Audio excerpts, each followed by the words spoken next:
Assalamualaikum warahmatullahi wabarakatuh. Hai semuanya, perkenalkan saya Alvina Della Putri Kusnadi dari Program Studi Pendidikan Bahasa Inggris.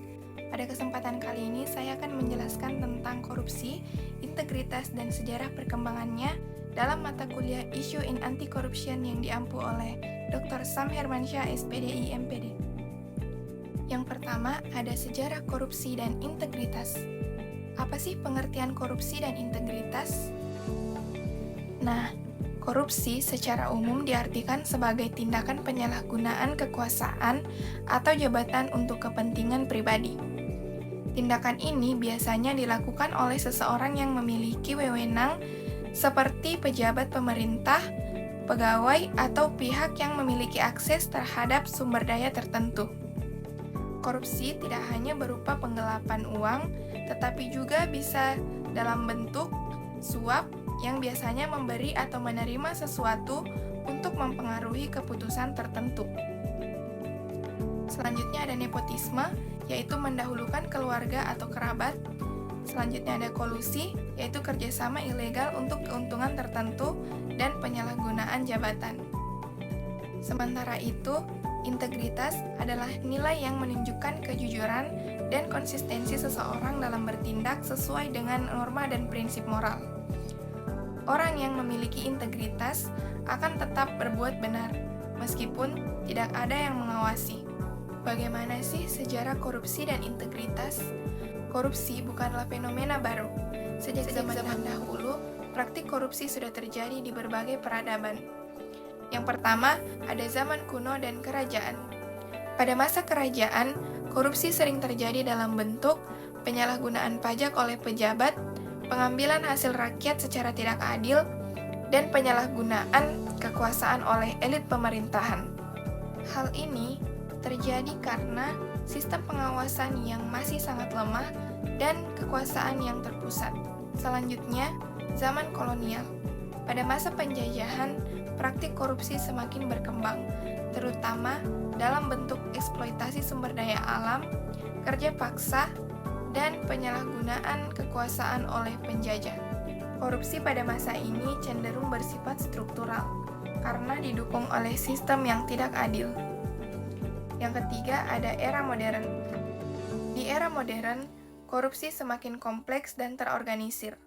Bentuknya meliputi korupsi politik, korupsi birokrasi, dan korupsi dalam proyek pembangunan. Faktor penyebabnya meliputi lemahnya sistem hukum, kurangnya transparansi, rendahnya integritas individu. Adapun beberapa penjelasan korupsi menurut pandangan para ahli.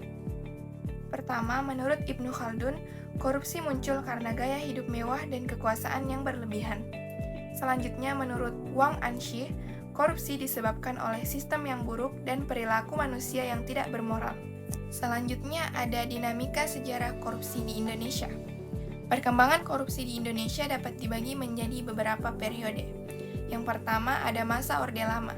Pada masa ini, korupsi meliputi sistem pemerintahan yang belum stabil, korupsi mulai muncul dalam birokrasi dan pengawasan yang masih lemah.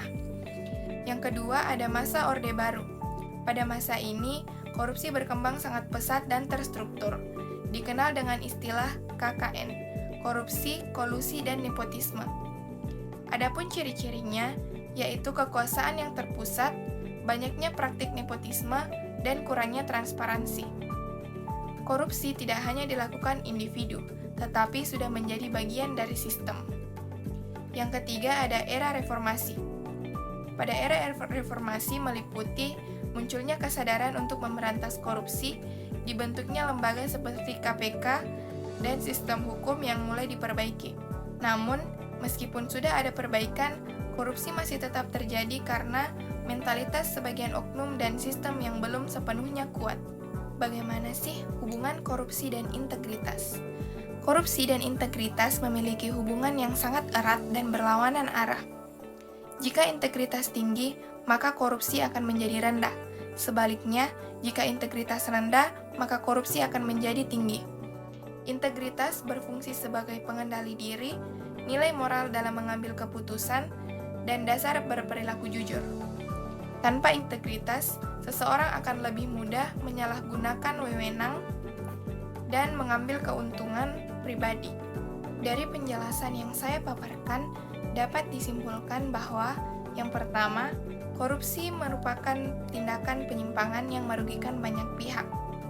Yang kedua, integritas adalah nilai utama untuk mencegah korupsi. Yang ketiga, korupsi sudah ada sejak zaman dahulu dan terus berkembang. Yang keempat, di Indonesia korupsi mengalami dinamika dari masa ke masa. Dan yang kelima, pencegahan korupsi harus dimulai dari diri sendiri dengan membangun integritas. Cukup sekian pemaparan penjelasan tentang korupsi dan integritas dari saya. Sekian, billahi fisabilil haq, fastabiqul khairat. Wassalamualaikum warahmatullahi wabarakatuh.